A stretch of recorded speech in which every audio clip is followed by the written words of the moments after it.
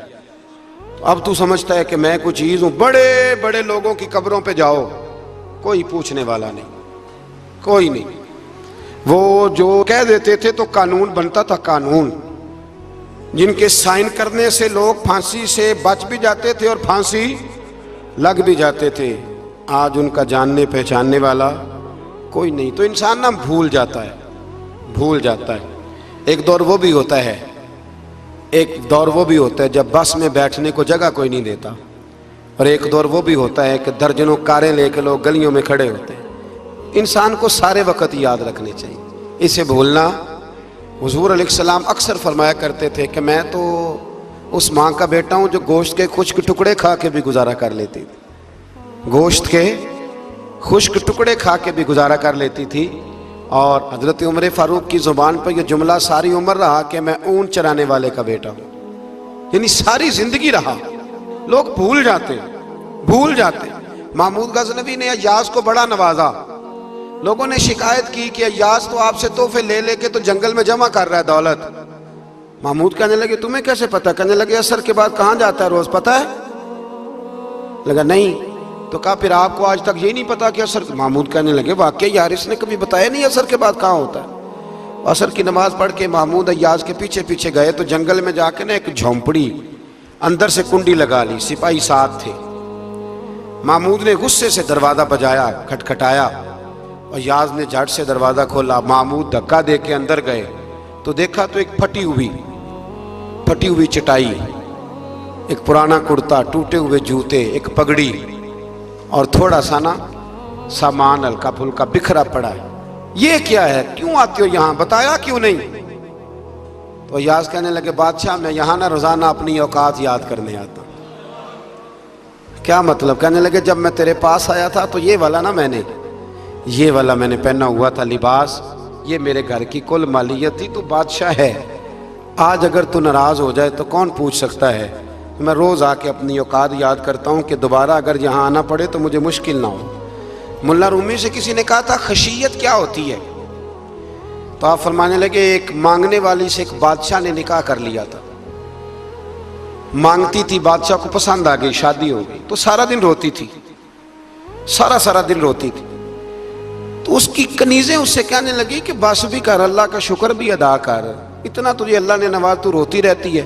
تو کہنے لگی اس لیے نہیں روتی، روتی اس لیے ہوں کہ میں اس قابل نہیں تھی، اور ڈرتی اس بات سے ہوں کہ کہیں میرا سائیں ناراض نہ ہو جائے۔ میں تے گلیاں دا روڑا کوڑا، میں گلیاں دا روڑا کوڑا، تے مینوں محل چڑھایا، مینوں محل چڑھایا۔ ایک میرا سنگی نا بڑا مہنگا سویٹر لے آیا میرے لیے، کچھ زیادہ ہی مہنگا تھا وہ۔ میں نے اسے کہا یار یہ رکھ لے تو۔ کہنے لگے ہم لے آئے ہیں تو بس قبول کریں۔ تو میں نے کہا میری اماں نا کروشیے سے میرے لیے سویٹر بناتی تھی، کروشیے کی ٹوپی۔ پتہ نہیں کروشیے کا بھی نئی نسل کو پتہ ہو کہ نہ ہو، تو وہ اماں جی نے بنا کے دیا، تو پھر اس کے بعد میرے چھوٹے بھائی نے بھی پہنا، پھر میرا ایک بھانجا لے گیا چھوٹا، اس نے بھی پہنا۔ تو وہ اتنا مزیدار ہوتا تھا، اتنا شاندار ہوتا تھا کہ جو دھاگے اس میں لگے ہوئے تھے وہ دوبارہ کسی اور جگہ نظر، وہ کہیں اور میسر۔ تو اپنی اصل جو ہوتی ہے اس کا خیال رکھیں، اس کا دھیان کریں، اس پر توجہ کریں، اس پر ضرور غور کریں، یہ بڑی اہم بات۔